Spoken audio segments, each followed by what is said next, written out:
এখানে অনেক কথা আসছে।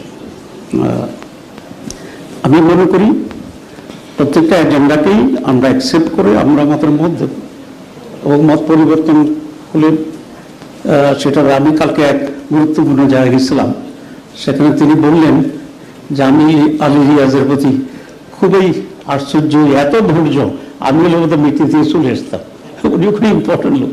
তা আমি ওনাদের কংগ্রেচুলেট করি, আসলে এত ধৈর্য যে প্রত্যেকটা লোককে কথা বলতে দিচ্ছে। মৌলিক ডিফারেন্স তো আমাদের আছে, যেমন কালকে মূলনীতি নিয়ে যে আলোচনাটা হয়েছে, আমরা ভাস্ট মেজরিটি ছিলাম আল্লাহর উপর বিশ্বাস এবং আস্থার উপর, কিন্তু যেটা আমি দেখলাম যে এখানে একটা বিতর্ক,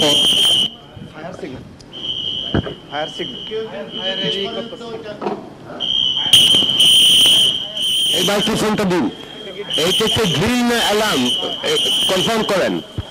আমাদের মিস করতে হলে অ্যাকচুয়ালি মিস করতে হবে। জরুরি ভিত্তিতে দেখেন, জরুরি ভিত্তিতে দেখুন যে এখানে ফায়ার অ্যালার্মটা কি অকস্মাৎ ভুলে বাঁচতেছে নাকি আসলে